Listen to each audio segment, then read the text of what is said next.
langsung diperintahkan saat rapat di bawah pimpinan Bapak Presiden. Nanti mungkin kalau minta instruksi itu nanti kami akan ingatkan ke Mabes TNI supaya sudah menginstruksikan untuk bisa mengeluarkan sarana prasarana dan sumber daya yang dimiliki kondisi ini ya yang ada di Purwakarta. Mungkin nanti coba nanti biar ada perintah dari Mabes TNI dan Mabes Angkatan Darat ya seperti itu Pak.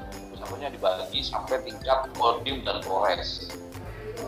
Tingkat Kodim dan Polres tentu saja Kesdam juga dapat nanti itu sebagai panduan awal. Jadi petugas di lapangan itu tahu gejala-gejala klinis daripada hewan yang sakit.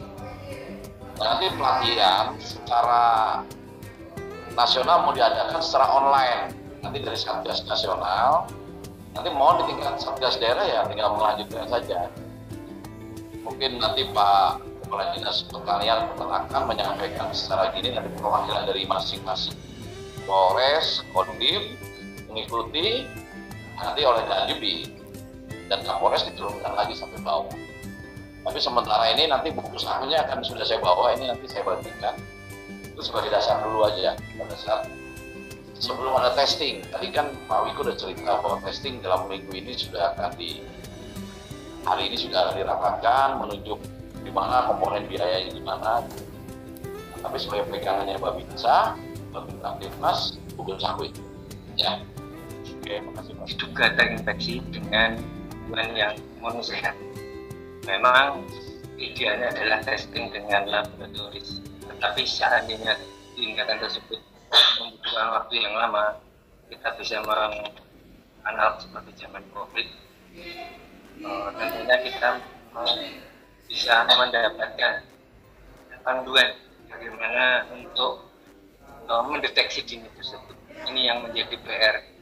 Untuk APD sebenarnya kalau saya yakin dari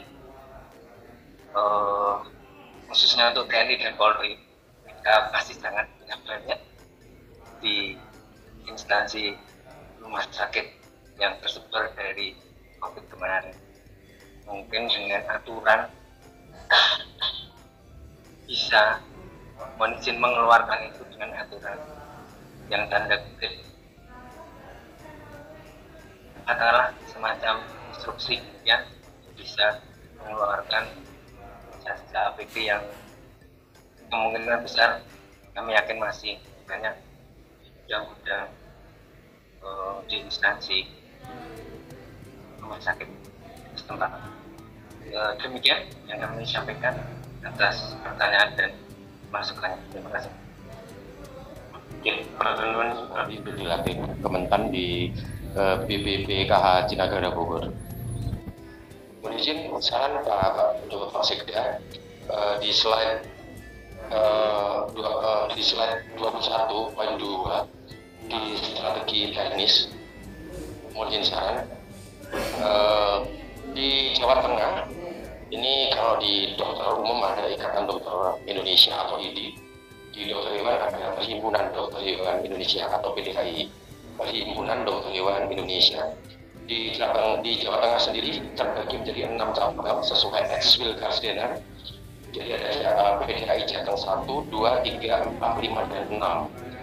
Dan mohon izin saran untuk akselerasi vaksinasi untuk tahap kedua besok, misalnya dilibatkan PDHI Jateng 1, 2, 5, 6. Tadi kami sudah konsultasi dengan Bapak Ketua Umum PDHI, Bapak Dr. Iwan Munawar, kebetulan satu angkatan dengan beliau saya, dan beliau memerintahkan saya untuk koordinasi dengan semua ketua PDHI Jateng 1, 2, 3, 4, 5, 6. Tentunya bisa mengakselerasi nanti percepatan vaksinasi. Kami sudah siap membantu. Tentunya nanti kami ketua menunggu undangan dari surat permohonan dari Bapak Sekda.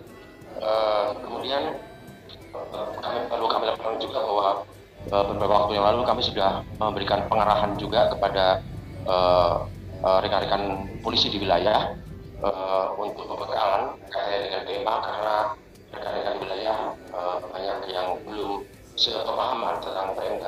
Tentunya kami yang sudah dilatih TOT di Indonesia untuk diterima apabila dibutuhkan untuk memberikan pembekalan kepada daerah wilayah baik Babinsa Pas maupun Babinsa. Demikian izin jenderal. Terima kasih. Ya, matur Pak Dokter. Mungkin nanti Pak Agus bisa ditindaklanjuti mungkin yang di posisi sekarang mendesak yang mungkin capaian vaksinnya masih rendah untuk bisa disupport dari teman-teman kesehatan pengguna dokter hewan tadi. Nanti mohon dikoordinasikan dengan teman-teman kabupaten kota juga. Ya, matur Pak Dokter. Monggo. Izin Kepala BNPB, Pak Sekda, kami mewakili Pak Direktur Kesmafet Pak dari Kementerian Pertanian ingin menyampaikan beberapa catatan kaitan dengan yang sudah disampaikan dengan sangat baik oleh Pak BNPB dan Pak Sekda. Beberapa catatannya untuk cakupan vaksinasi, saya sepakat dihitung berdasarkan total populasi yang berisiko.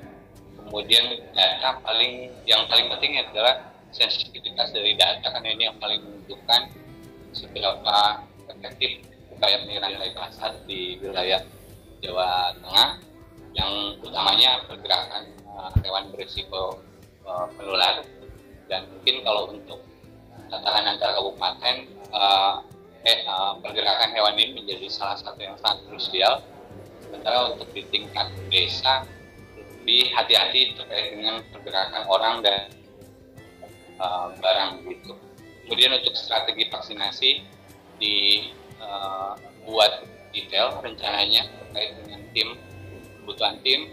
Kemudian juga tadi kemasan, termasuk juga kemasan vaksin yang akan digunakan untuk target yang akan dilaksanakan di lapangan, karena kalau bersisa juga itu tidak bisa digunakan di keesokan harinya. Dan terakhir mungkin terkait dengan juga ternak, untuk strategi KIE-nya ditekankan terkait dengan upaya vaksinasi, desinfeksi, dan biosecurity. Jadi pesan kunci yang selaras dengan strategi yang tadi disampaikan oleh Satgas Nasional. Terima kasih, Mas Nur. Mungkin selanjutnya yang resen dari Kabupaten Seragen kami persilakan. Pimpinan Pak Sekda, kami dari Kabupaten Seragen, saya Rina Wijaya, Kepala Dinas Peternakan dan Perikanan Kabupaten Seragen. Izin akan menanyakan beberapa hal. Yang pertama, Seragen dalam vaksinasi tahap 1 mendapatkan alokasi 3.800 dosis. Telah selesai kami laksanakan, dan prioritas pelaksanaan vaksin kami sentralkan di Ekskawedanan Gemolong.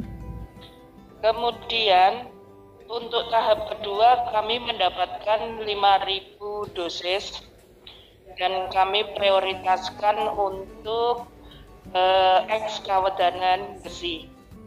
Kami laksanakan hari ini secara serentak di 51 desa.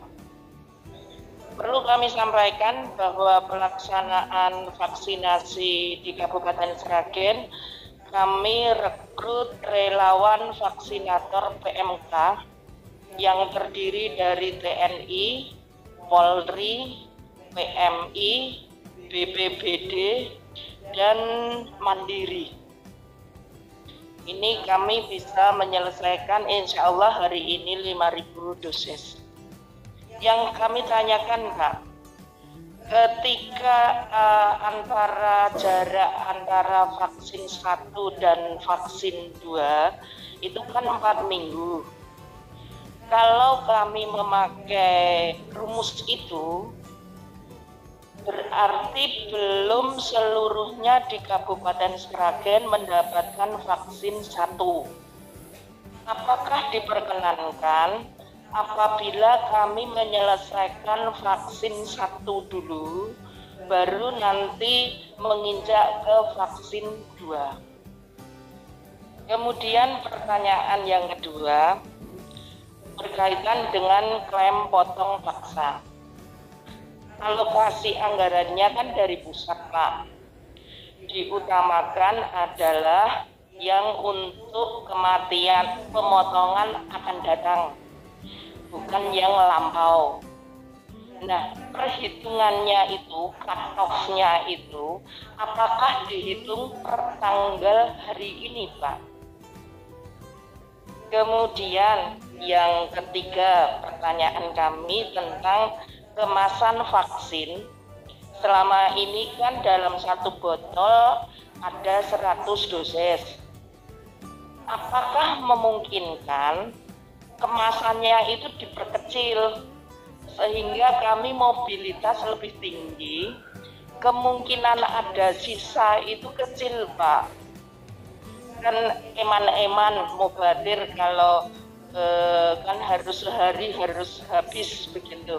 Kalau kemasannya diperkecilkan lebih efektif. Begitu Pak pertanyaan dari Sragen. Matur nuwun. Assalamualaikum warahmatullahi wabarakatuh.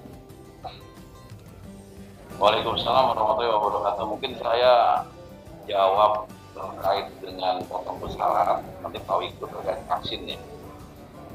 Jadi untuk potong bersyarat itu sebetulnya kita saja yang menyampaikan bahwa sebaiknya digunakan untuk yang ke depan akan dipotong untuk mengendalikan jumlah kasus sehingga bisa dalam waktu cepat kasusnya itu menurun, Ibu.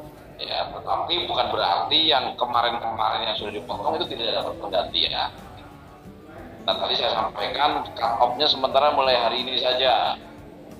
Sambil nanti kita akan rapat secara detail lagi, secara teknis dari Kementerian Pertanian dengan Satgas begitu, supaya nanti di bawahnya tidak bingung gitu.